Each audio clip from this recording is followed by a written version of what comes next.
AP రాజకీయాలపై తెలంగాణ కాంగ్రెస్ నేత అద్దంకి దయాకర్ సంచలన వ్యాఖ్యలు చేశారు. ఏపీలోని కూటమి ప్రభుత్వంలో బయటకు కనిపిస్తున్నంత సఖ్యత లేదని చెప్పారు. సంక్రాంతి సందర్భంగా ఏపీలో పలు ప్రాంతాల్లో తాను తిరిగానని, ఆ సమయంలో ప్రజల నాడిని తెలుసుకున్నానని దయాకర్ చెప్పారు. కూటమి నేతలు బయట వేదికలపై ఆస్కార్ లెవెల్లో నటిస్తున్నారు కానీ లోపలంత లేదని అన్నారు.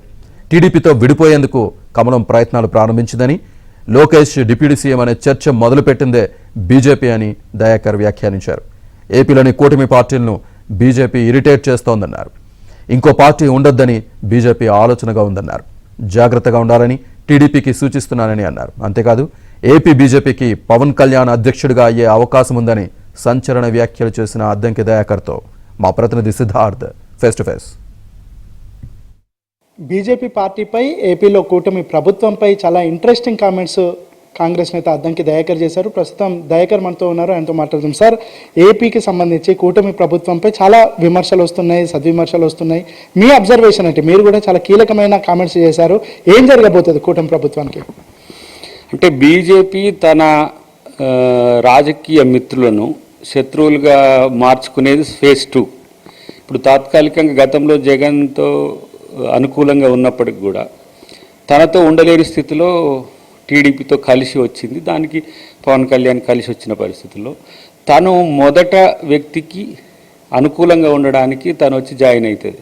ఇప్పుడు అక్కడ అదే జరిగింది. సెకండ్ ఫేజ్లో ఎవరైతే తన కూటమి మిత్రులు ఉంటారో వాళ్ళని పక్కకి కలిపి వాళ్ళ అధికారంలో రావడానికి ఒక ప్రయత్నం జరుగుతుంది. దానిలో భాగంగా నా ఉద్దేశం ఏంటంటే, సనాతన ధర్మ పేరు మీద చెగువేర ఆలోచనలతో ఉన్న పవన్ కళ్యాణ్ రావడం అంటేనే అక్కడ ఆర్ఎస్ఎస్ తాలూకు, బీజేపీ తాలూకు రాజకీయ ఎత్తుగడ ఉంది.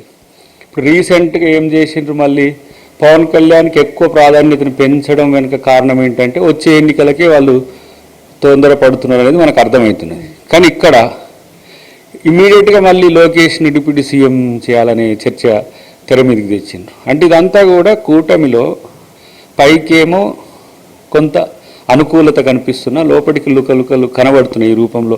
ఒకవైపు పవన్ కళ్యాణ్ మిత్రులంతా కూడా సీఎం అవుతాడు అనుకున్నాం మేము, సీఎం కావాలని ఒకళ్ళు, లేదు లోకేష్ గారు డిప్యూటీ సీఎం కావాలని ఒకళ్ళు, ఉన్నంతవరకు చంద్రబాబు గారే ముఖ్యమంత్రి అనేది ఒకళ్ళు. ఒక సంవత్సరం కాకముందే ఈ చర్చలు తీసుకొచ్చింది బీజేపీ. సరే, ఏ మాటకి ఆ మాట వాళ్ళ మధ్యన సఖ్యత ఉన్నది, మిత్రుడు పవన్ కళ్యాణ్ వల్లనే టీడీపీ వీళ్ళంతా కలవడం వల్ల వచ్చింది. కానీ ఈ గెలుపు దేనికి సంకేతం అని అంటే బీజేపీ బలపడడానికి అంట నేను. ఇప్పుడు ఫర్ ఎగ్జాంపుల్ ఆంధ్రప్రదేశ్లో రేపటి రోజున వాళ్ళు ఎంపీలు కోరుకుంటున్నారు, అధికారం కోరుకుంటున్నారు. తమిళనాడులో అన్నామలైతో ఒక ప్రయత్నం చేస్తున్నారు, సురేష్ గోపి అని కేరళతో ఒక ప్రయత్నం చేస్తున్నారు, మంత్రి ఇచ్చిన ఒక్క ఎంపీ గెలిస్తే. ఇటువైపు కర్ణాటకలో వాళ్ళ ప్రభుత్వం గతంలో ఉండే కొంత సూర్య వాళ్ళతో కలిపేది ప్రయత్నం చేస్తారు. అంటే సౌత్లో బలపడే ఎత్తుగడల్లో నార్త్లో ఒకవేళ అవకాశాలు పోతే ఎట్లా అనేది వివిధ రకాల